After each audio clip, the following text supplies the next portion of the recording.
Hello there, thank you for taking the time to watch this. I'm going to give you a few tips on how to make sure what you're filming for the church services looks and sounds as good as possible without using loads and loads of fancy equipment. Tip number one, decide where to film. And broadly speaking, you've got two choices here. You can either be indoors or outdoors. Outside is often more tempting because you think it'll look prettier.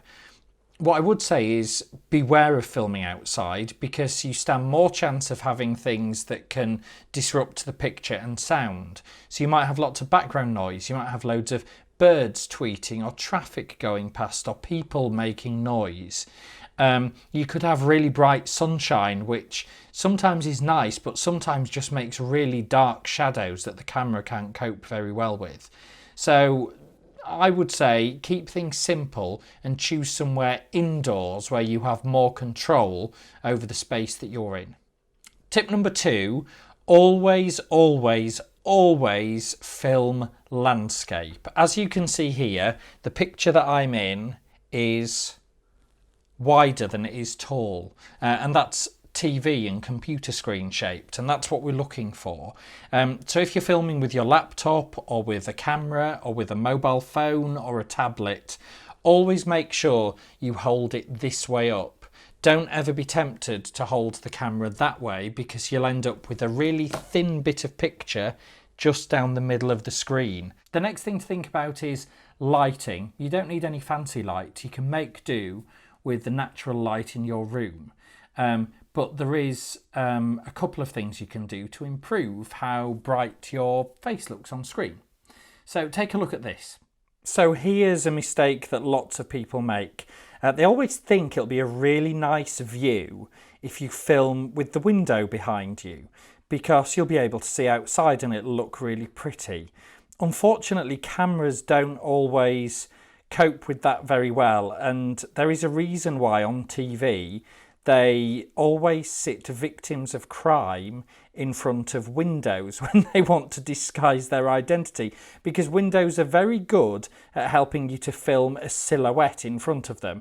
As you can see in this picture, I'm really dark and the outside is really bright. There's never going to be a brighter light in your room than the window.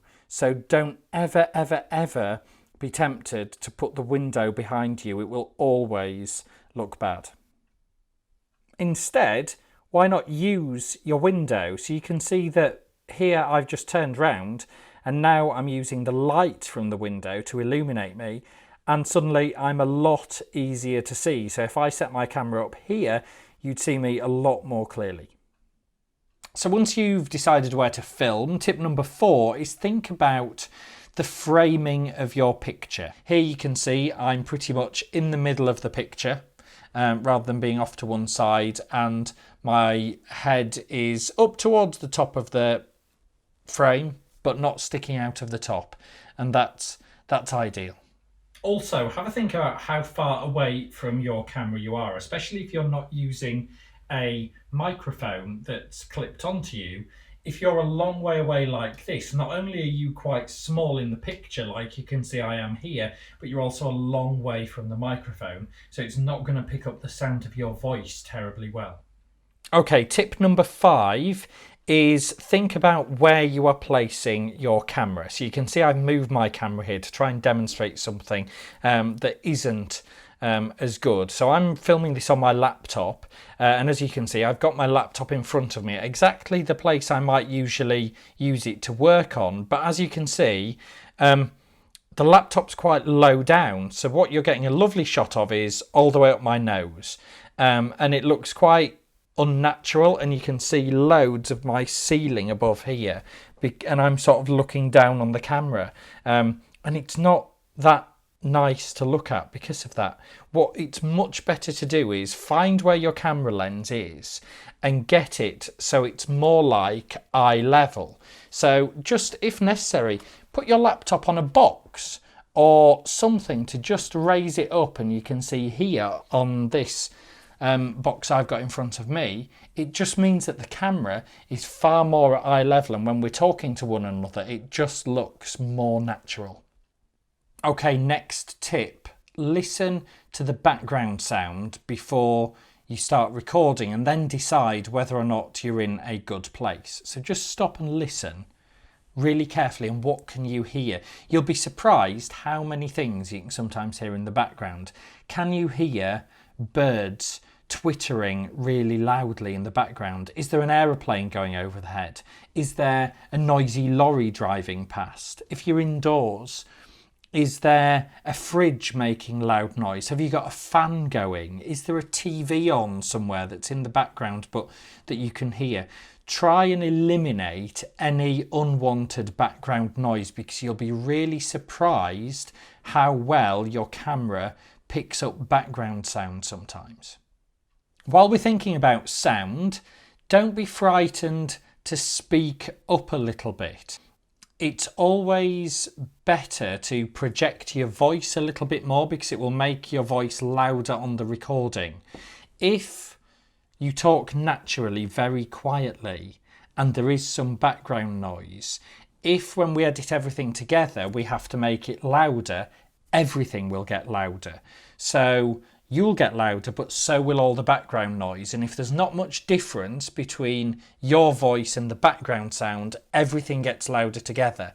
Whereas if your voice was louder than the background sound, when we make it louder, we'll get more of you and not so much of the background noise. So don't be frightened to speak up. And my final tip, and this can seem slightly unnatural if you aren't used to filming things, but don't be scared to look right into the camera and smile. Imagine that the people you're speaking to are through that little camera lens up there, because then when you look at the camera, it will look like you're looking directly at the people who are watching. So there will be times when you're maybe reading something and you need to read some words from the service, and you'll be reading and you'll glance up like you would if you were in church. Well, in that instance, just when you glance up, try to glance in the direction of the microphone. It will look like this, like you're speaking directly to the people watching. If everything you say is slightly off to one side, it always looks slightly as though you're not entirely speaking to whoever's watching. And so there you have my tips on how to try to get better picture and better sound for your church services without spending loads of money on fancy equipment. It just requires maybe thinking a little bit more about where you record and how you set up your camera. And good luck, and hopefully you'll find this useful. Thanks for watching.